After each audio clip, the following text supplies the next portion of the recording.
গতকাল থেকে আমরা একটা আন্দাজ করছিলাম যে আজকে বারাসাতে নরেন্দ্র মোদির যে জনসভা তাতে একটা ঝড় উঠবে। এটা আমরা গতকাল রাতের থেকে আমরা আন্দাজ করেছিলাম এবং সকাল হতেই আমরা দেখলাম যে ধীরে ধীরে সেই ঝড় কার্যত টর্নেডোতে পরিণত হলো। গোটা কাচারি মাঠ কয়েক হাজার মহিলা স্বতঃস্ফূর্তভাবে ভরিয়ে তুলল। আমরা যখন গাড়ি নিয়ে আসছিলাম তখন দেখছিলাম যে হাজার হাজার মহিলা মানুষ তারা পাগলের মতো সভামঞ্চের দিকে যাচ্ছেন, কিন্তু চারিদিক থেকে আটকানো, মানুষ পৌঁছতে পারেনি। আমার সাথে থাকা বেশ কয়েকজন সহকর্মী তারা বলছিল যে যত সংখ্যক মানুষ ঘরে সভামঞ্চে রয়েছে তার চেয়ে তো কয়েক গুণ বেশি বাইরে রয়েছে। আমরা বললাম হ্যাঁ, এরকমটা আমরা আন্দাজ করেছিলাম, কিন্তু সেটা যে এইভাবে টর্নেডোতে পরিণত হবে, বিশেষ করে মহিলা যে এইভাবে তারা উপস্থিতি তারা ভরিয়ে তুলবে, এটা আমাদের কাছে কিন্তু সত্যিই একটা অকল্পনীয় ব্যবস্থা ছিল এটা। আমরা গতকাল বিজেপির সভানেত্রী অগ্নিমিত্রা পলকে আমরা জিজ্ঞাসা করেছিলাম, অগ্নিমিত্রা পলকে, বাংলা খবর থেকে, যে আপনাদের এবার লক্ষ্য কি মহিলা ভোটার? তিনি বলেছিলেন যে শুধু মহিলা ভোটার না, সমস্ত ভোটারাই আমাদের দিকে আমাদের নজর, তবে মহিলাদের প্রতি যেহেতু অত্যাচার হয়েছে সেই জন্য আমরা মহিলাদের এবার একটা সম্মাননার এখানে ব্যবস্থা করেছি এবং এটা মহিলা মোর্চার দ্বারা পরিচালিত হচ্ছে। আজকে সকাল থেকে আমরা যখন দেখলাম মহিলাদের ওইভাবে একেবারে সুনামির মতো মহিলারা আশ্রে পড়ছেন সভামঞ্চের দিকে, এবং তারপর প্রধানমন্ত্রী তার ৩০-৩৫ মিনিটের যে ভাষণ তাতে প্রায় ৯৫% ওই মহিলাদের জন্য তিনি ব্যয় করলেন, তখন বোঝার আর কোনো উপায় ছিল না যে এই যে আজকে যে জনসভা, এই জনসভা মূল লক্ষ্য হচ্ছে মহিলা ভোটার।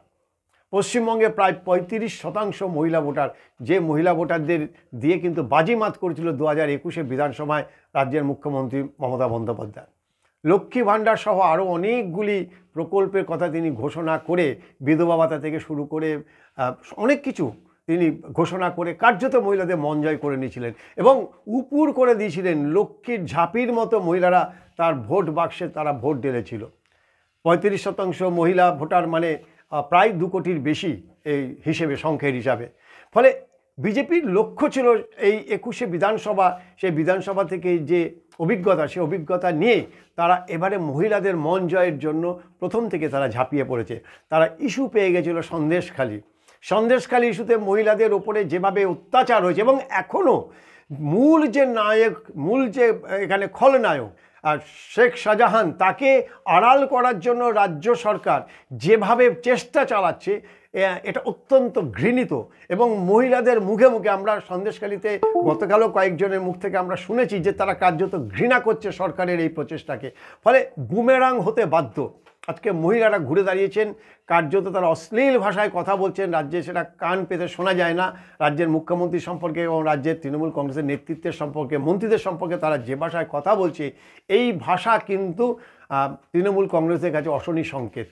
আর সেই জায়গা থেকেই বিজেপি, বিশেষ করে দেশের প্রধানমন্ত্রী নরেন্দ্র মোদী, সেই জায়গাটি তিনি ধরেছেন। মা বোনেদের তিনি নিজের পরিবার বলে মনে করেছেন। পরিবারতন্ত্রকে বৃদ্ধে গিয়ে তিনি কার্যত দেশের সমস্ত মা বোনকে তিনি নিজের পরিবার বলে মনে করেছেন। তিনি বলেছেন যে আমার কোনো পরিবার নেই, পুরো দেশের মানুষ আমার পরিবার, প্রত্যেকটা মা বোন আমার পরিবার। আমি যেখানে গেছি আমার পকেটে টাকা ছিল না, আমার মায়েরা বোনেরা জিজ্ঞেস করেছেন যে বেটা তুই সারাদিন খেয়েছিস তো, আয় খেয়ে নে। এইভাবে তিনি মহিলা মা বোনেদের তিনি মন জয় করার চেষ্টা করেছেন এবং তিনি যে সফল হয়েছেন। তিনি যখন বললেন যে মোবাইলের আলো জ্বালানোর জন্য, আমরা দেখলাম হাজার হাজার মহিলা তাদের মোবাইল ফোন নিয়ে আলো জ্বালিয়ে, টর্চ জ্বালিয়ে, ফ্ল্যাশ জ্বালিয়ে তাকে সংবর্ধনা দিল এবং তাকে পুরোপুরি সমর্থন করল।